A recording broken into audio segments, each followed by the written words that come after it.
Yeah, yeah, yeah, yeah, yeah, yeah, yeah, yeah, yeah, yeah, yeah, yeah, yeah. What's going on, y'all? Friday, Flashback Friday. Thank God it's Friday. Daily Go Get 'Emism show all up in your area.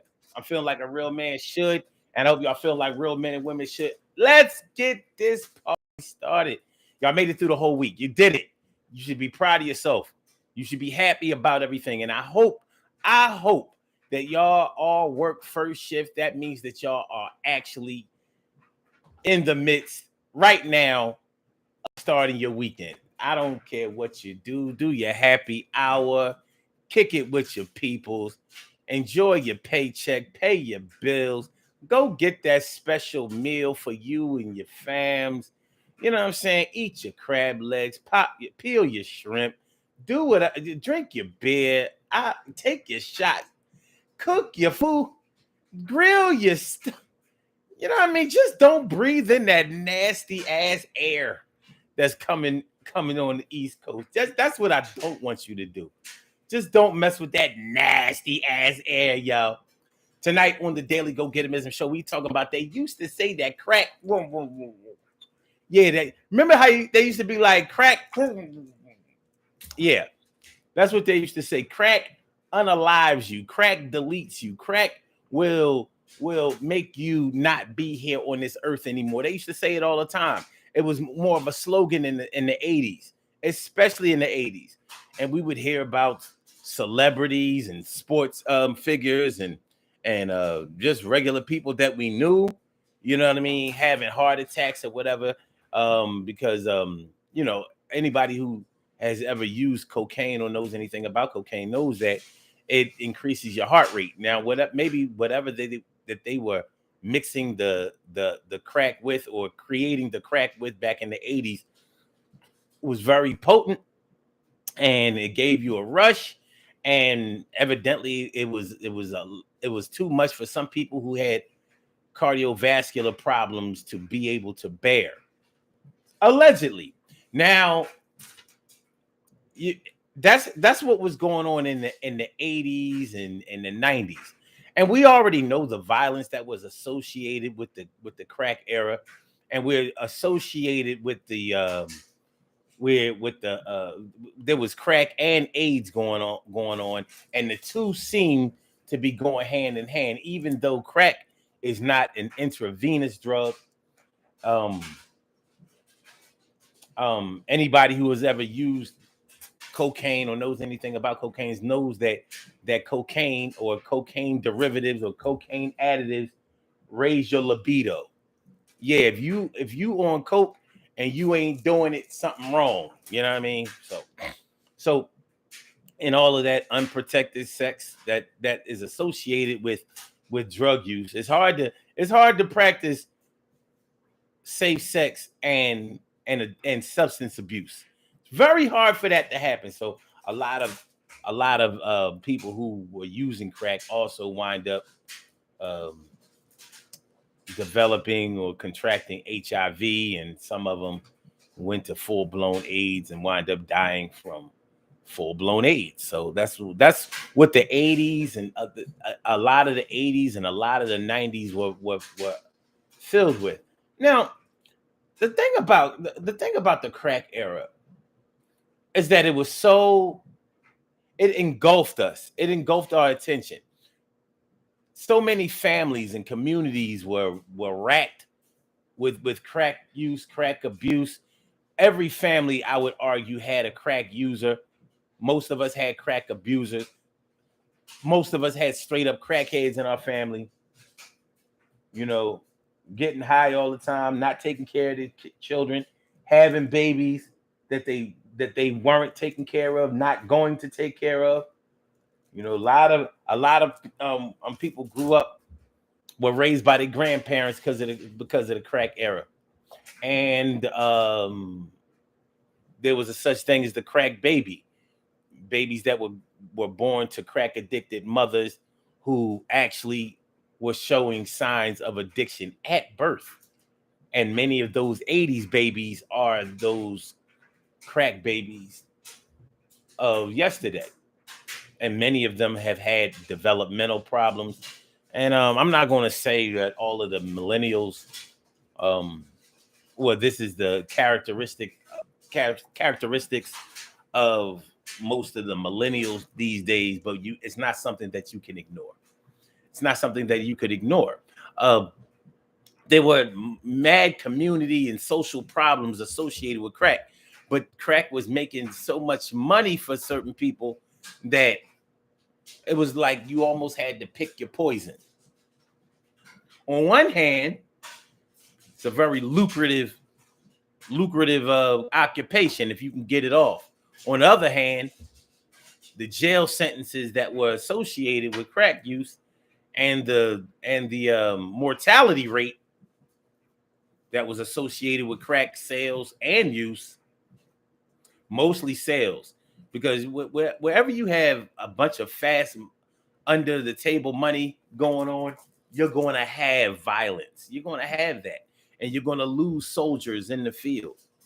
That's going to happen, and crack definitely exemplified that fact. So what I'm getting to is this: the money that was made with crack was large and long, baby. It was large and it was long. This is how much money you can make with crack. Money from the floor to the ceiling. How you feeling? Lots of stacks, enough to put the coat on your back, a mink, or whatever you have, whatever you want. You can smoke the glass, you can smoke the blunt, you can put the crack in the blunt, make you a wooly. In Philly, we called it a turbo. You heard, yo. And it was the kind of stuff that led you down a negative road. You ain't going to live with the load. You ain't ready for what it brings. And it brought down a lot of queens and kings. The things that I say to y'all, I really mean. I wish that something like that was never on the scene, but you fast forward to 2023. Is it better for you? Is it any better for me? Because the crackheads from back in the day are the crackheads of today, but that's not what's on display. So who is buying all the crack and who's making somebody rich? Because it's not the crack. Not anymore, not for sure. Fentanyl, heroin, and weed. That's what's going down with the speed pills. Yeah, that's the new thing that, yeah. So that's what we're talking about tonight. So let's get it popping. Urban Therapy with Sun 752. And this is daily.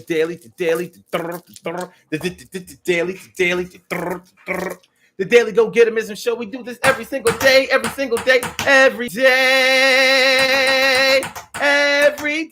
it rains. Every day it rains. And the DG will do the same. We break it down, baby. Every day it rains. And the DG will do the same. Every day it rains. And the DG will do the same. Every day it rains. And the DG will do the same. Every day it rains and the DG will do the same. I am your host, Sun 752, aka Omar with the. And if you can't say Omar with the, well, then you just say Omar with the R. This is the Daily Go Getimism Show, all up in your area. And tonight, on this Flashback Friday, thank God it's Friday, we are talking about, they used to say that crack kills. That's what they used to say. Crack kills. Don't you know crack kills? And they had it written in, like it was written in red, like as if it was written in blood. Y'all remember that? He was like, yo, man, you don't smoke that crack. That'll shorten your lifespan and all that kind of stuff. Well, how come our same uncles and aunties, it seems like the crack users of today have learned how to regulate their crack use. So they're not the crackheads of yesterday. They're not the fiends of yesterday. It seems like now they can get high when they feel like getting high. They ain't got to break into your cars anymore. They don't have to break into your house anymore. They don't have to steal your jewelry. They don't have to, like the crackheads of today, you'd be hard to find one under 60 years old. Dead serious. They be like 60, 70 years old. Like, what we doing? Well, I'm sure we can find some of them in their 50s, right? Of course. But the bottom line is you don't see any new crackheads. So many slang words have spawned since the crack era. Words like trap that still exist. Now let me tell y'all, excuse me. Let me tell y'all something about the word trap. Because once we started letting the southern rappers get their shit off, they started bringing slangs to the culture, like trapping, trapper, trap. And a trap, a lot of people think that when you're trapping, you're just selling drugs, but that's not what the trap was. The trap was an actual crack house. That's what a trap was, a crack house. And the reason that they called it a trap, it was because when the feds came, or when the ATF came, or when the cops came, or when the SWAT came, they would often be trapped in the crack house because, of course, the cops had all of the areas of escape blocked off. So you couldn't make it out the back door. You couldn't make it out the front door. Any secret entrance that you had, even if you tried to go above and get out of the roof, because you may have known some drug dealers or seen something on the roof on the news where they had bunkers. Drug dealers had built bunkers. They had built secret passageways to whereas if they lived in a row house, they had bought row houses next to each other. So you enter the one on the end, but you could escape on the 2 or 3 doors down. Things like that happen. And the cops got hip to that kind of stuff. So they would seize off all areas. And that's where the word trap came from. Now we've taken the word trap and we've made it into, oh yeah, you out there trapping on the corner. No, the corner ain't no trap. We don't even have crack houses anymore. That's one thing that we had in the 80s and the 90s. I'm not so sure we had them anymore in the 2000s. But yeah, words like trap, trapping, trappers, all that kind of stuff. Young Jeezy, Gucci Mane, the Cash Money Ballers, C&B, whatever, Cash Money Millionaires, and all that kind of stuff. Definitely No Limit Soldiers. They were all talking about the trap and selling crack. That's where now I ain't gonna say all of the rappers' fortunes were made, but the ones who had claimed to be living that street life, that's what they claimed they made all of their money off of, even before they started selling any records. Yeah, I was getting money out there on the streets, selling keys, moving bricks from here to there, blah, blah, blah, blah. They were portraying themselves, whether it was true or not, to be big time drug dealers, but that's how they were making their money. And their lifestyle seemed to confirm that with the amount of jewelry that they wore and the way that they were living and still living in the hood. Stuff like that. 22-inch, 24-inch rims, all of that kind of stuff. All of that stuff came out of the crack era and from crack sales. The money that they made gave them a lot of access to that. So when today's drug dealers are selling drugs, what are they selling? Because crack is not the drug of choice anymore. It's just not like that anymore. So what are they selling? Now, we know that they're selling a lot of weed legally and illegally. And we know that the weed of today is not the weed of yesterday. They haven't done something to the weed. But I don't know if people are making millions of dollars or high thousands of dollars, selling weed, because you don't have the same fiend and addiction for weed as you do with the crack. Now you can look towards heroin, fentanyl, and all that kind of stuff. If we said that crack kills, look at what that heroin, the heroin and the pills are doing. And fentanyl, look what it's doing. Rest in peace to DMX, the rapper DMX. Arguably, DMX was definitely one of the greatest rappers that ever walked this earth. Ain't no doubt about that. Whether he's in your top 5 or not, it doesn't even really matter. the things that he did during the times in the height of his stardom were unprecedented. He was a great rapper. You know, he bridged the gap, you know, the TV, the movies, all without being, you know, that commercial rapper, all without being that, you know, dancing, shiny suit wearing, non-cursing, only, you know, always playing a safe rapper. He was not that. He was gritty, he was grimy, he was straight from the streets. You know, he wore a dog chain around his neck instead of a gold chain around his neck. And he claimed to be a dog whisperer, and he prayed to God, you know, for his sins of being on the street. He talked about robbing people and shooting people and being an actual drug user. Not a DMX never talked about selling drugs ever. He talked about actually using drugs, sniffing an ounce of raw. You know, he was very forthcoming about his life in drug use.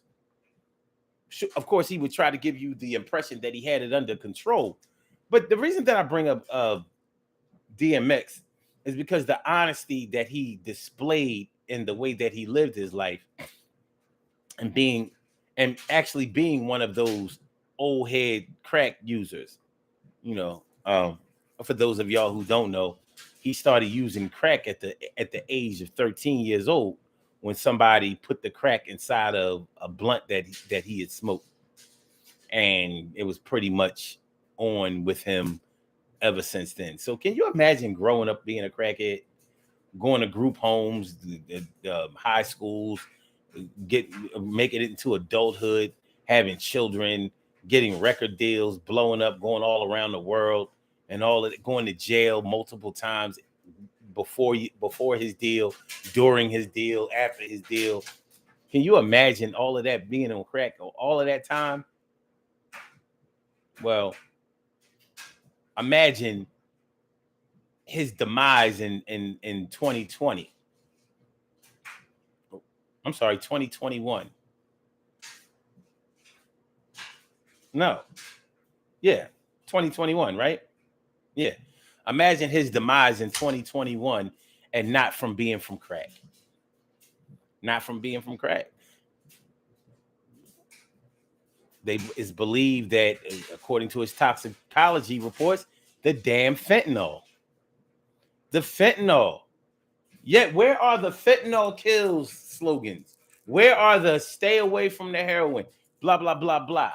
Where are our campaigns for the warnings like we had with the war on drugs and all of the measures that were taken to combat the crack epidemic? Where is that?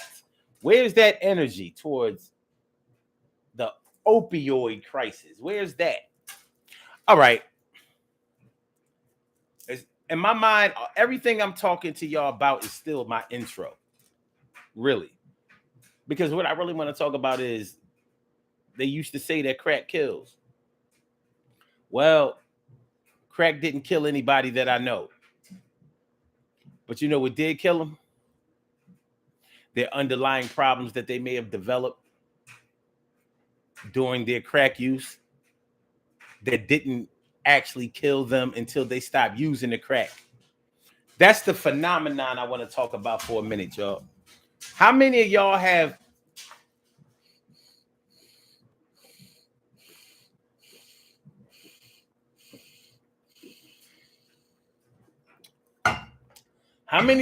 crackheads or ex-crackheads in your family that did not get sick from any ailment that they suffer from until they got clean off of crack? Until they went and did their 90 days and was walking on calf legs and walking off their addiction and rocking their NA chain. This is not an NA chain. This is actually a Mayan's son. Anyway, how many of y'all have relatives that didn't get sick while they were using crack, but it seems like as soon as they stopped using crack, that's when their complications with their diabetes came to get them, when their kidney problems started to become an issue, when their heart problems, cardiovascular problems, problems associated with their liver, gastrointestinal problems, all the things going on in the inside of their body, all of their organ trouble never seemed to be a problem all those years that they were smoking the crack. But it seemed like soon as they got clean off of them drugs, soon as they got clean off of crack, then it was like, or they got really, really sick. It can't only be me. It can't be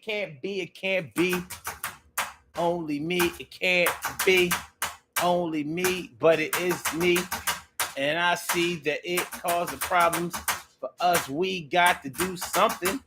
Can't keep them on the crack now, but when they back down from being in the addictive state and got clean, wait, now you're sick. All them years you was all right off of it, yo, just seems a little crazy, seems a little odd. It seems like the way the world works is odd, and you got to do better for yourself when you stop using crack. Now you got the bad health. Well, it ain't supposed to go down like that, but it is. Got to do something about that. Yo, what we going to do for you and me, and how it's going to work out, we'll see. Yo, only time tells. I say the hell is going on now. Yo, it's bond. Yo, B-O-N-D, the bond that you had with the C-R-A-C-K. Hey, yo, never me, never you. Yo, not us too, but those associated with us. Things make me cuss. You want your people to be all right, and I want mine. And I want the sun always to shine for everybody that's associated with me and mine. Yeah, I'm just asking a couple of questions and making a couple of suggestions. Crack era ain't like the opioid crisis. They trying to take us out like ISIS. Yo, you know what I'm talking about, the mythological creatures. Maybe they was really a god, but seems hard in the god that we trying to concentrate on and to rely on. I'm buying on to the epidemic, pandemic. Everything ends with it. Got something in it. All right. Cal Chamberlain, she says, I have a few that I know.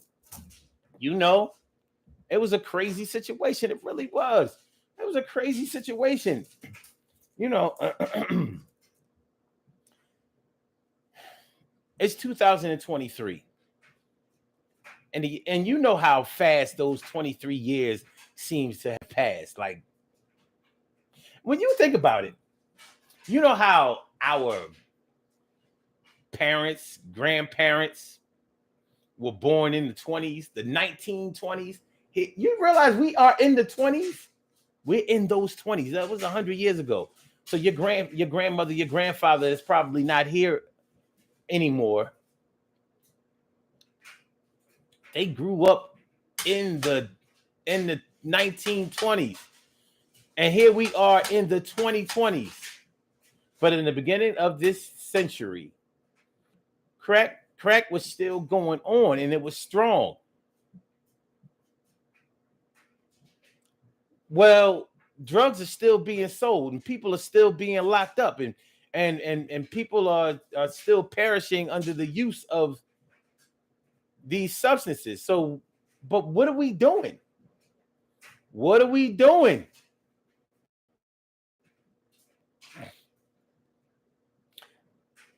I remember my man in 1995, because you know I can't talk about crack without talking about AIDS.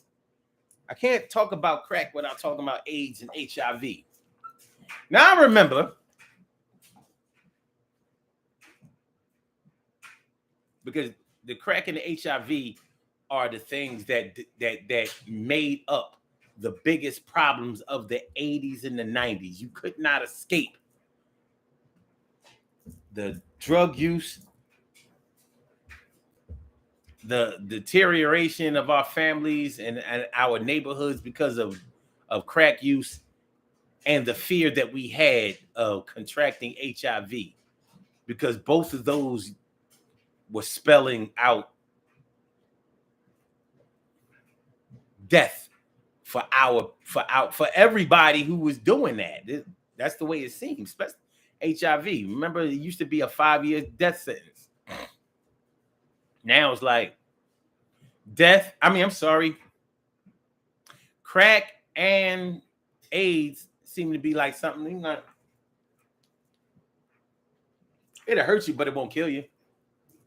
Your reputation to take it more of a hit than your actual health will. We never thought that we would see that day. And in the 80s and the 90s, we weren't seeing those days. You know, you had to watch who you had sex with. You still always should. But you know, you had to watch who you had sex with, who you use drugs with, who you swap blood with. Shout out to Arthur Ashe. Rest in peace, Arthur Ashe. You know, Arthur Ashe passed in like what, 1990 or 1989 or whatever. Arthur Ashe, I don't know. Was Arthur Ashe gay? I don't know. But I know that he caught it because he received a blood transfusion. He contracted AIDS because he got a blood transfusion. And talk about being unlucky. Great tennis player. Great black tennis player. Yeah. So,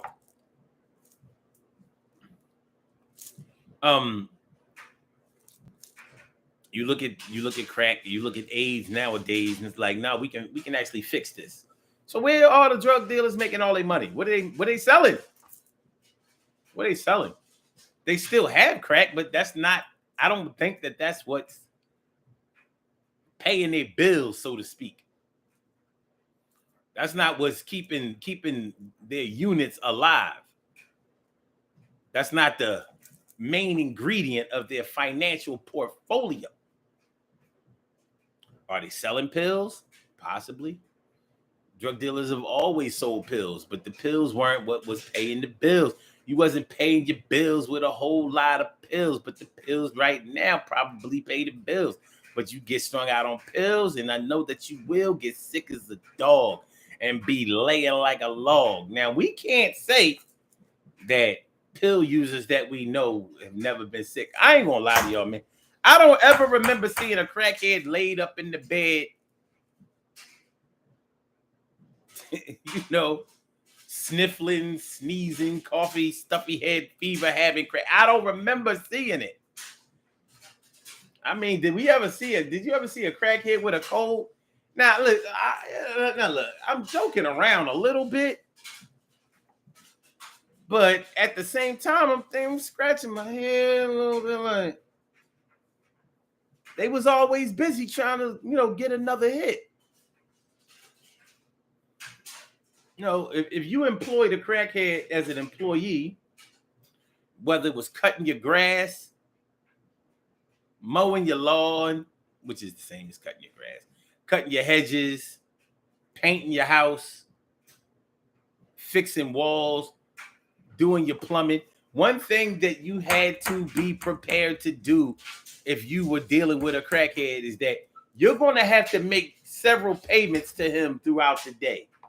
Crackheads don't make it from the beginning of their shift to the end of their shift without no money in between. You got to pay. So crackheads don't go for that getting paid once a week thing. They get paid like once a day or sometimes twice a day. And they tell you, yeah, man, I just want to go get a sandwich. A sandwich for a crackhead is a hit. They going to go get their hit so they can come back and finish their motivation. You know what I'm talking about?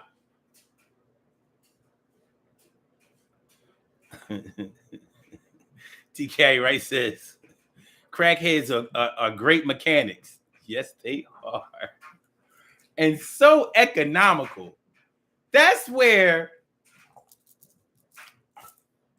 the $25 brake special came from, out in front of the AutoZone. Yeah, I put those. Yeah, you buy the brakes. and I put your brakes on expertly for $25. Oh, you need back brakes too? $50. Oh, you need rotors too? $75. Oh, you need rotors all around? $85.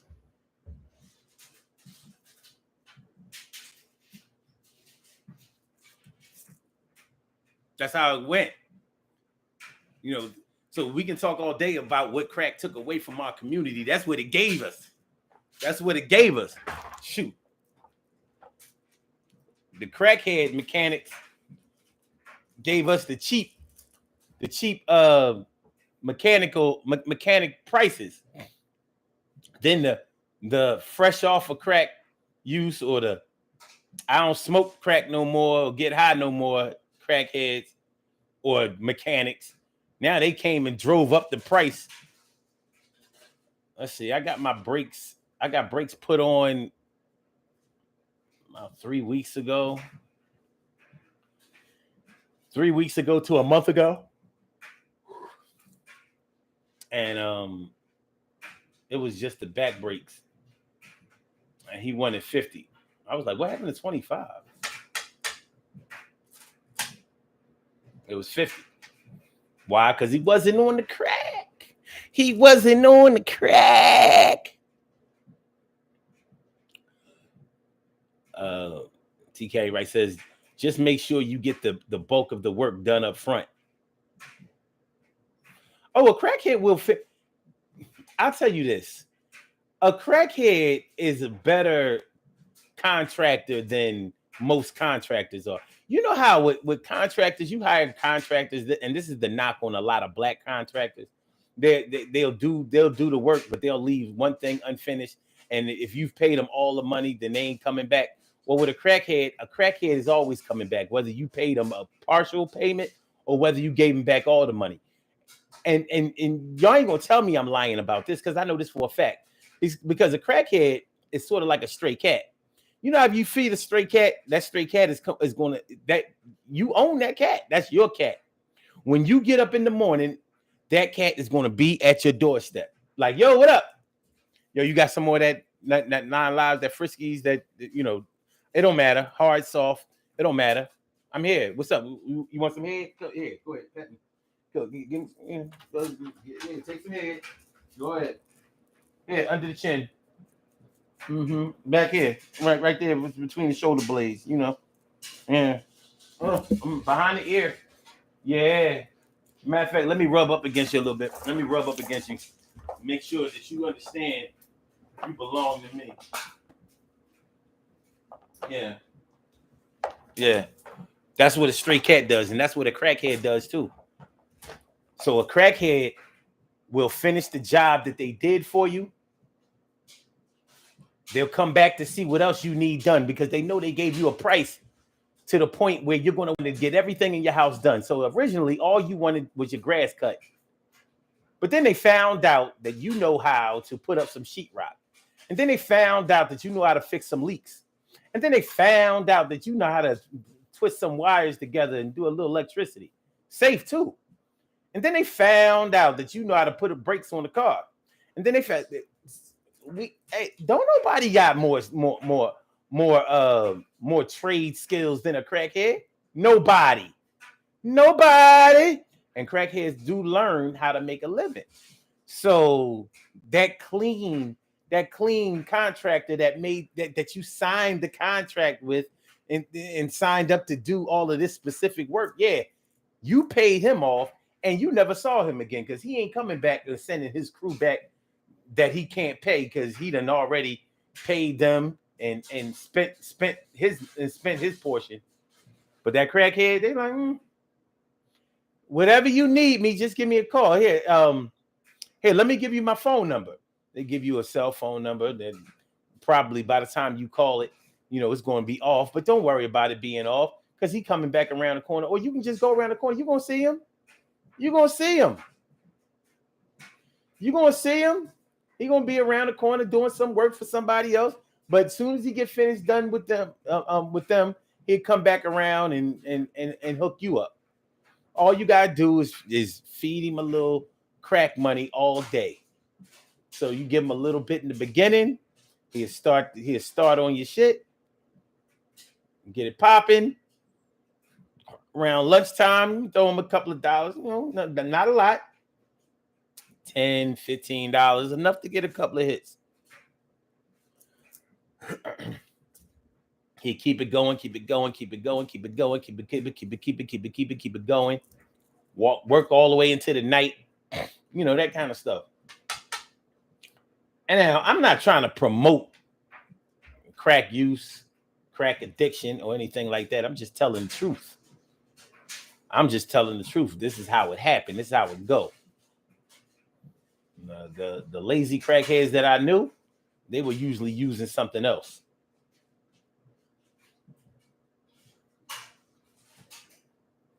Cal says they put a lot of legit mechanics out of business.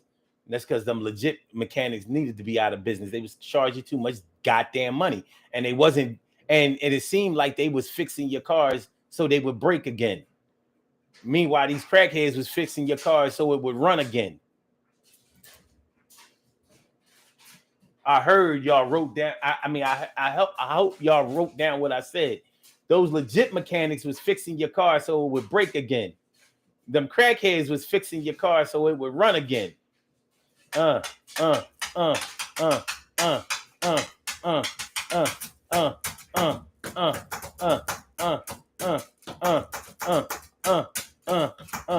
What is a crackhead mechanic?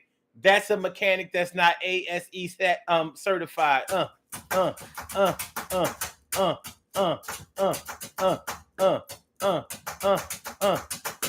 What is a crackhead contractor? That's a contractor that don't have no contract, but they're going to tell you exactly what they're going to do and act. Yo, you need this fixed. You need me to put up a light fixture. You need me to fix these walls and these ceilings. Yo, give me about 500 and I make sure I do it. You won't be disappointed. You're going to like it. Yo, speaking of pointed, I can point them bricks for you and do the stucco for you. All you got to do is give me the supplies because I don't have the supplies no more. I got robbed. Yeah. And I can fix your roof. And I can fix your roof. I can fix your roof. I see that sewage coming up on your curb and in front of your house. I can fix that. Fix that. I fix that. I'll fix it before Eleanor comes. Don't worry about it. You know where I come from. Yeah, come around the crib and get me. We're going to plunge that thing out in front. You'll see. We going to get that drain free. Yeah, and it's going to be pain free. I need $30 to do it. $30 to do it. Plus, I need the tool. Yo, let's go to the hardware store, baby. Vita B, what's going on? Vita B. Yeah. So now let me tell you, I'm really only talking about the local crackheads now. But you don't hear, like, hip hop gave us a clear window to the drug culture. And like I said, the rappers in the early 2000s were always talking about trapping and fiends and how much money they made and doing jail time, fed time, and all that kind of stuff. They ain't really talking like that. They talking about trapping, but they ain't talking about trapping the same way they was talking about trapping. Now most of it is I used to do this, I used to do that, I used to. Because it ain't the same game. So what's the game that's being played?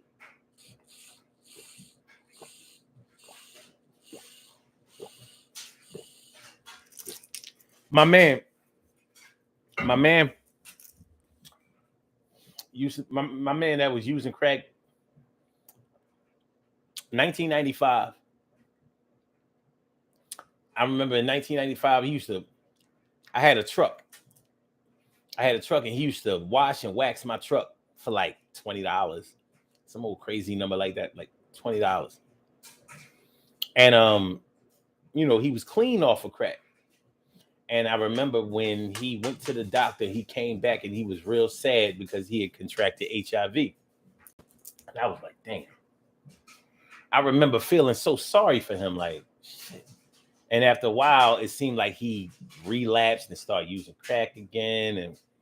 And he was so upset that he had contracted HIV because he was like, you know, he was like, yo, oh, I ain't, I wasn't no needle user. I didn't do nothing like that. That's why I was like surprised that I caught HIV. Like, yeah, well, regular heterosexual sex causes HIV too.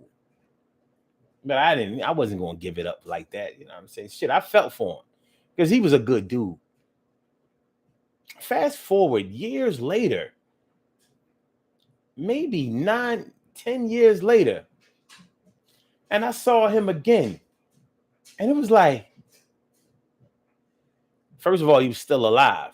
I was like, yeah, he was still alive. Now, I don't know about till this day, but he was alive at the time and he seemed alive and well. And those are the things that we had to deal with during the crack epidemic. VDB says crack does kill, but sadly, there are a lot of functioning addicts all around us. Even the medical office is giving us physicals and giving surgeries to people.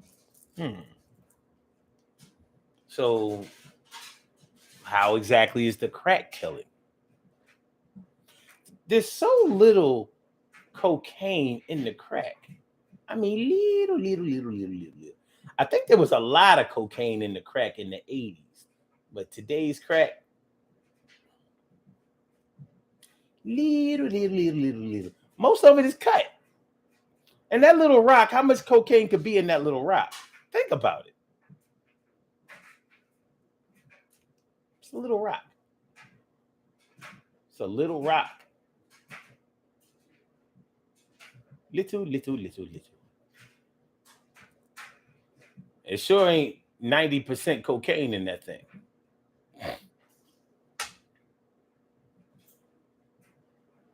That's what it ain't. So, how many hits do you have to take before you are even coming close to what you would have ingested had you been snorting?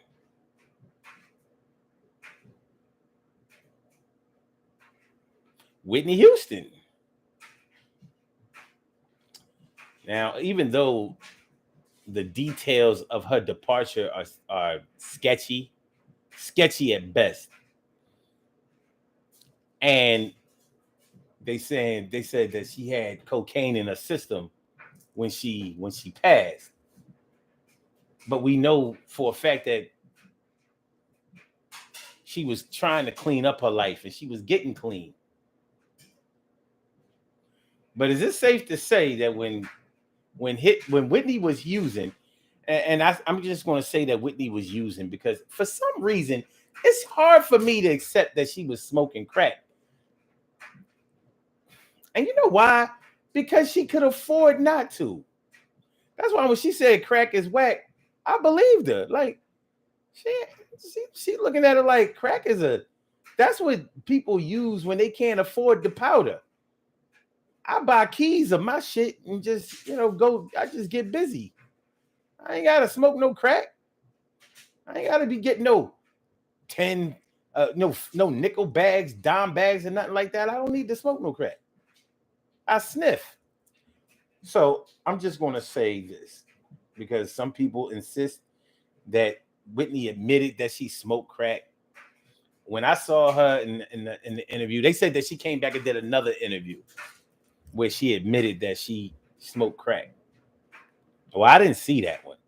I'm just being honest. I didn't see where she admitted that she smoked crack, but I did see where she admitted that she used powder cocaine, and all of in the way that she acted definitely displayed that. All right, but even though the details of her passing are sketchy, one thing we know is that she was trying to get clean, and that when she was using all of those years when we didn't know that she was using, boy, what a voice. Huh?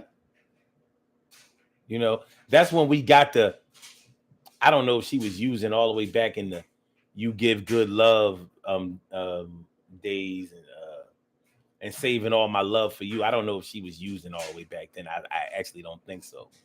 But by the time she got to the "I'm Your Baby Tonight" and "You're All the Man I Need" and the that famous cover that sold more records than anybody else ever. Um, "I Will Always Love You." Isn't that the name of it? Uh, for you, I will always. Isn't that the name of the song? You know, the cover. Dolly Parton did it originally. I will always love you, right? I think it was I will always love you. Anyway, that's when she was using, that's when we got the best, that's when we got the famous national anthem. You know what I mean? That's when we got that. Soon as Whitney tried to get clean.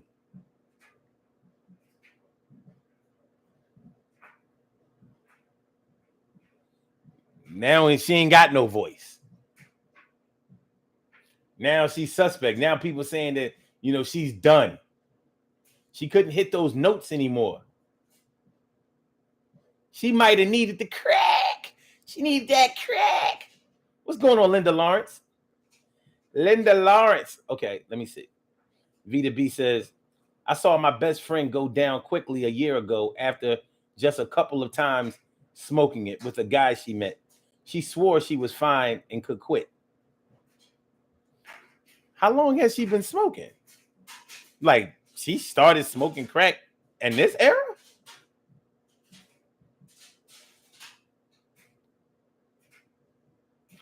She says the lies and stories a smoker will come up with to get what they want is crazy. But they deliver too. They do. They deliver. So, you know, cheap prices often come with a couple of lies, false promises and stuff. But the people who really suffer were the children of the 80s and 90s that were born to crack addicted mothers that unfortunately were left to fend for themselves in their homes or in foster homes and you know, grandmama house and grandmothers passed away. You know, imagine, you know, your mom being on drugs, you 6 or 7 years old, your mom is on drugs, she don't have time to be taking care of you because she out doing what she does.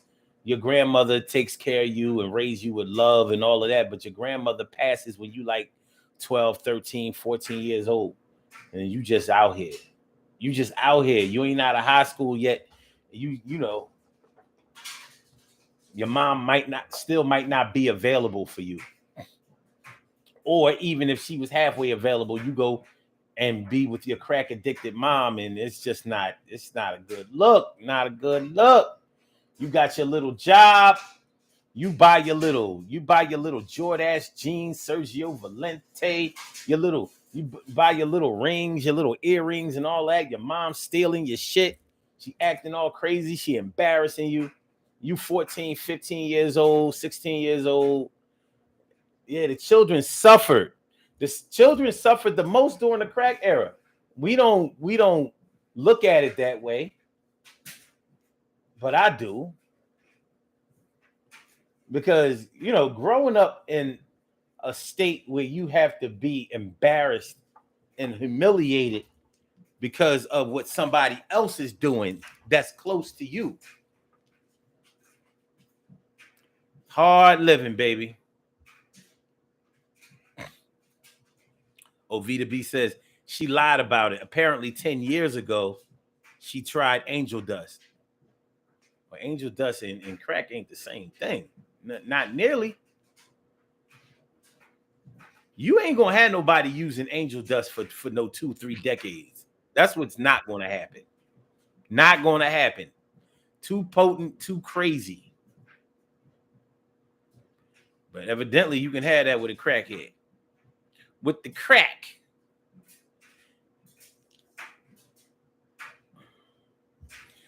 Linda Lawrence says, environments. We made it through that BS. Crack addicted daddies was worse. You know, I would say that crack addicted daddies was bad, but not worse. Because unfortunately, in our community, in the black community, we got too used to not having the father in the home anyway. But if you don't have a mother in the home, you ain't got a home. Unfortunately, you can make it a home without a father in the home. And as a black man, believe me, I don't like to say this. And I sure as hell don't like to mean it. But I know that you can still have a good, functioning, healthy household without a man in it. But you can't do it without a mother. You ain't going to have no good, functioning household if the matriarch, if the foundation, if the 9-month baby carrier of the family ain't there. It can't be done. Not if she's on drugs. We know that the black mother will do anything to take care of their children and will do anything to keep their children, but not if they on crack, they won't. The regular ratchet mom ain't going to let her children be taken away from her, but the crack addicted mom, well, yeah, I'm clean. I've been clean for 10 months and I'm trying to get my babies back. You know, that's my main concentration right now. I'm just trying to get my kids back. I've seen it. I've seen the struggle. That shit is, it's inspiring on one end and it's sad as hell on the other end. Yeah, you know, because once you get off of the crack, not only does your body suffer, because now it has to deal with what you have done to it all of those years. It has to deal with the abuse that you have inflicted upon it all of those years. But the other thing is, now you have to deal with what you have done and the way that you have affected your family, your community, your friends, everything and everybody around you, all the lies you've told, all the things that you stole, all the promises that you've made and broken, all of the times you were supposed to show up and didn't show up, all of the times that you said that you would complete things and didn't come through. You got to deal with all of that. And the fact that now your kids have gotten older and have grown up without you, so they don't really think they need you. And some of them are mad at you because you weren't there in their formative years. You weren't there when they needed you. You weren't there when they got their first period. You weren't there when they first got this girl knocked up, or when they thought that she got pregnant and she didn't, but you know, not the first time. But you weren't there. You weren't there when they had to fight through what they had to fight through, and when they were having problems in school, and when they felt like the world was against them, and like it was raining every day, and like they were just born to die. You weren't there. You weren't there to support them. You was doing your own thing. And sure, you were dealing with your own depression and dealing with your own shit, but it was your own shit. And a mother, a good parent, but definitely a good mother, handles those things. But not a crack addict one.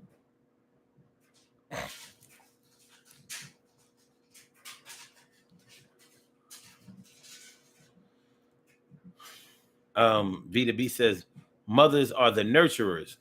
Yep. And she says facts. A friend left her kids with me 2 months while she was nowhere to be found. So sad.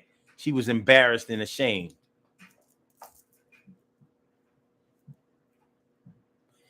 Who pays the bills in an apartment or in a house when the mom is spending all the money on crack? Who pays the bills?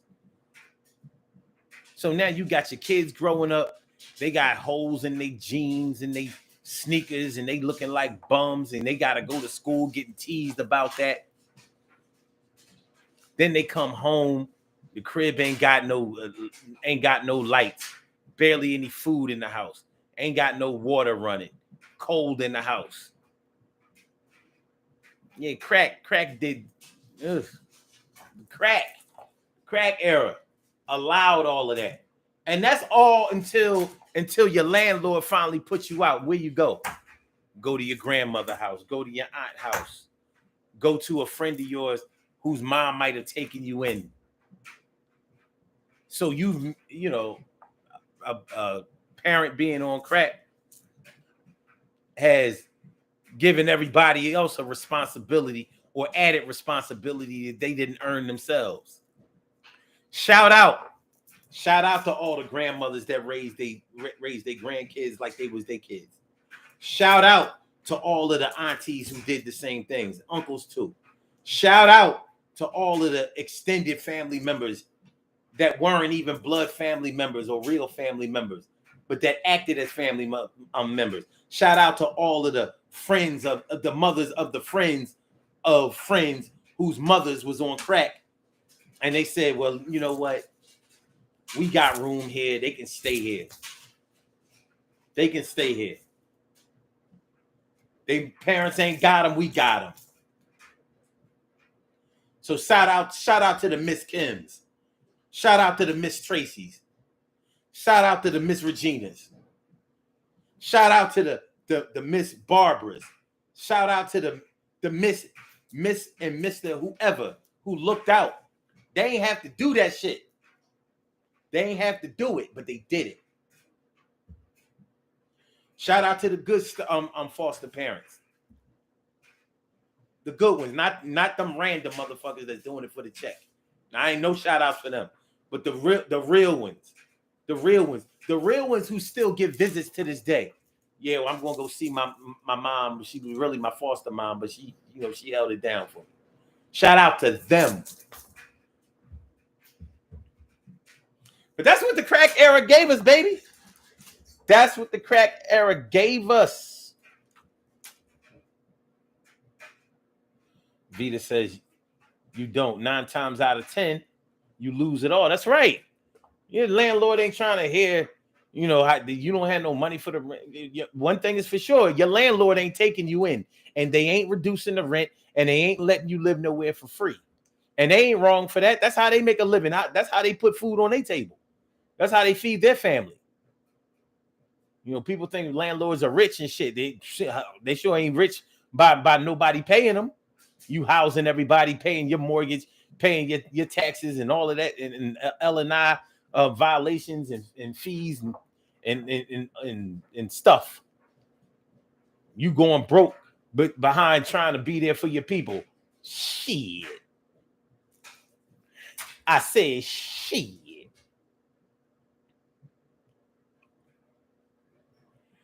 Vita B saying, you describing everything I witnessed.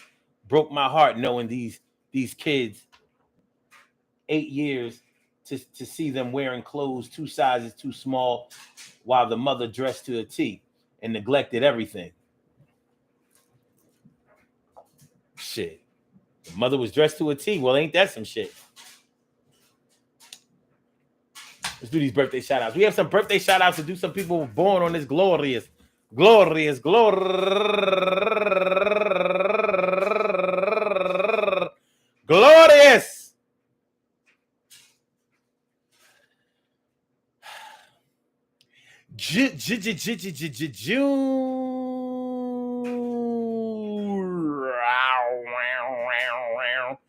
9th, and they deserve to be acknowledged. So let's go about our business of acknowledging them and making them feel special because they are special because they are special because they are SPECIAL. They get the RESPECT. They are SPECIAL.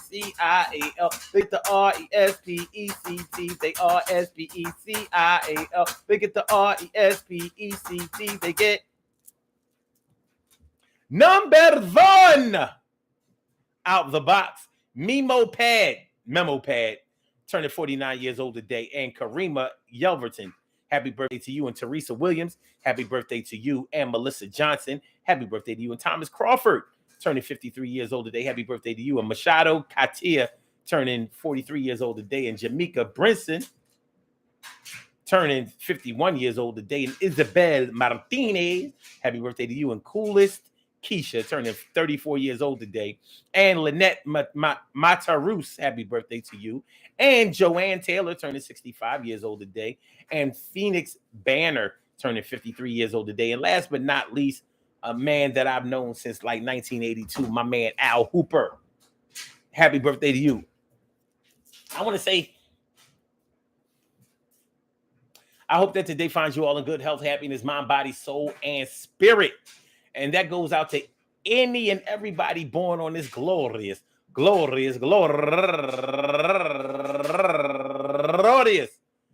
June 9th, anywhere out there in the world, worldwide, internationally, and universally. All of y'all go ahead and turn up. But don't turn up too loud. Just turn up loud enough so everybody can hear you. I rock out, rock on and do the damn, the rock out, rock on, do the damn, rock out, rock on and do the damn thing, you do your thing, y'all. Represent the queens and kings, you do your thing, y'all. Represent the queens and kings. Good things happen to those who wait. Great things happen to those who grind, and anything can happen to those who go for theirs. So go hard, go for yours, and remember, man, listen. I said listen. The crack era did a listen. I want to piggyback off of what I was talking about with Miss Kim, Miss Regina, Miss Tracy, Miss Michelle, Miss Barbara. Miss this, miss that, miss any name that ends with an A or a Y. You know what I mean? Miss all y'all. I gotta give y'all a special shout out because y'all raised children that were not birthed by y'all and that y'all probably didn't even meet until they were either little kids like 8, 9 years old, and sometimes teenagers. And you look at the dynamics of a family.